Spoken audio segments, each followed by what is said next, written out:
느헤미야 10장 1절에서 39절 말씀.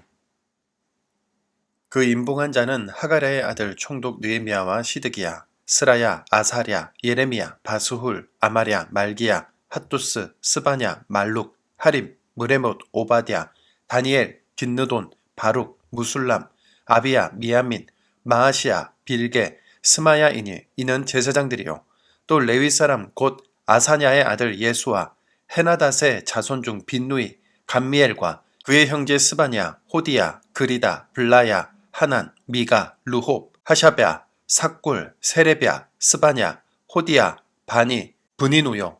또 백성의 우두머리들 곧 바로스, 바앗모압, 엘람, 사뚜, 바니, 분니, 아스갓, 베베, 아도니아, 비그웨, 아딘, 아델, 히스기야, 아술, 호디야, 하숨, 베세, 하립, 아나돗, 노베, 막비아스, 무술람, 헤실, 무세사벨, 사독, 야뚜아, 블라디아, 하난, 아나야, 호세야, 하나냐, 핫숲, 할르헤스, 빌하, 소백, 루훔, 하삼나, 마하세야, 아히야, 하난, 아난, 마룩, 하림, 바하나이니라.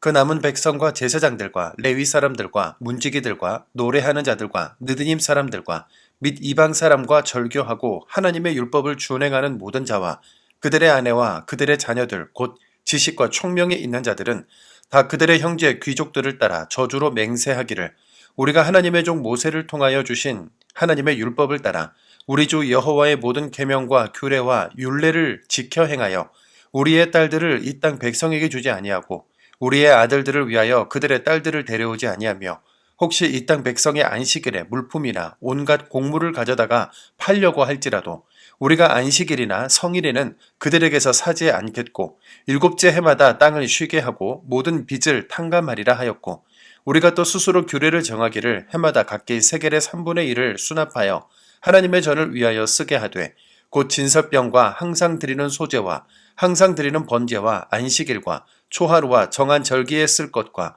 성물과 이스라엘을 위하는 속죄제와 우리 하나님의 전의 모든 일을 위하여 쓰게 하였고 또 우리 제사장들과 레위 사람들과 백성들이 제비 뽑아 각기 종족대로 해마다 정한 시기에 나무를 우리 하나님의 전에 바쳐 율법에 기록한 대로 우리 하나님 여호와의 제단에 사르게 하였고 해마다 우리 토지 소산의 만물과 각종 과목의 첫 열매를 여호와의 전에 드리기로 하였고 또 우리의 맏아들들과 가축의 처음 난 것과 소와 양의 처음 난 것을 율법에 기록된 대로 우리 하나님의 전으로 가져다가 우리 하나님의 전에서 섬기는 제사장들에게 주고 또 처음 익은 밀의 가루와 거제물과 각종 과목의 열매와 새 포도주와 기름을 제사장들에게로 가져다가 우리 하나님의 전에 여러 방에 두고 또 우리 산물의 11조를 레위 사람들에게 주리라 하였나니 이 레위 사람들은 우리의 모든 성읍에서 산물의 11조를 받는 자임이며 레위 사람들이 11조를 받을 때에는 아론의 자손 제사장 한 사람이 함께 있을 것이요 레위 사람들은 그 11조의 10분의 1을 가져다가 우리 하나님의 전 곳간의 여러 방에 두되 곧 이스라엘 자손과 레위 자손이 거제로 드린 곡식과 새 포도주와 기름을 가져다가 성소의 그릇들을 두는 골방 곧 섬기는 제사장들과 문지기들과 노래하는 자들이 있는 골방에 둘 것이라. 그리하여 우리가 우리 하나님의 전을 버려두지 아니하리라. 아멘. 마음이 하나님께 고정된 한 사람이 가정과 사회, 공동체에 어떤 영향력을 끼칠 수 있을까요? 느헤미야 한 사람이 눈물과 수고로 성벽을 세운 결과 이스라엘 백성 전체가 성결 서약을 하게 된 것을 보며 한 사람의 영향력은 실로 위대하다.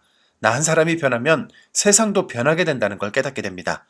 오늘 보면 느헤미야 10장은 공동체 전체가 함께 만든 언약 문서인데요. 신명기가 말하는 것처럼 말씀을 어기면 그에 따른 책임과 징계를 감수하겠다는 진지한 자기 헌신까지 포함되어 있죠. 서약한 사람들이 가장 먼저 붙잡은 것은 하나님의 말씀이었습니다. 70년의 포로 생활 동안 말씀은 한편으로 밀려나 있었고 삶의 기준은 점점 세상과 뒤섞여 있는 상태였죠. 그런데 수문학 광장에서 율법이 다시 읽혀지고 해석되어 깨달아지면서 이들은 우리가 잃어버린 것 중에 가장 큰 것은 말씀이었구나. 말씀이 우리 삶의 중심에서 밀려난 순간부터 모든 것이 무너지기 시작했구나 하는 것을 알게 됩니다. 그래서 성결 서약의 첫 번째는 다시 말씀대로 살겠다는 고백이었죠. 오늘 우리에게도 성결의 첫 걸음은 말씀을 듣고 읽고 묵상하며 그 말씀을 기준으로 삶을 다시 정렬하는 것. 내 기분과 유익이 아니라 하나님의 입에서 나오는 모든 말씀으로 다시 걸어가겠다고 마음을 세우는 것. 거기서부터 성결은 시작된다는 것을 기억합시다. 성결 서약 두 번째는 이방인과의 통혼을 끊겠다는 서약인데요. 이미 이룬 가정을 깨뜨리는 것이 어디 쉬운 일이겠습니까? 그러나 세상이 주는 이익과 매력 때문에 이 정도는 괜찮겠지 하며 시작한 타협이 결국은 하나님과의 관계까지 무너뜨렸다는 것을 역사가 증명하는데요. 그래서 이방인과의 통혼을 끊겠다고 서약한 것은 세상과 혼합되는 것을 끊겠다는 다짐인 겁니다. 성결 서약 세 번째는 안식일과 안식년, 면제년의 정신을 다시 지켜서 하나님이 주신 시간과 재정을 성결하게 사용하겠다는 결단이죠.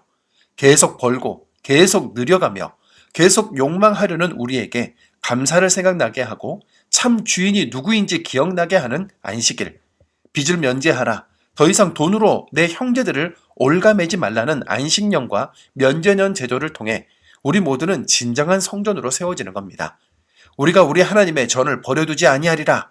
이 한 문장이 이스라엘 백성들의 성결 서약을 요약하는데요.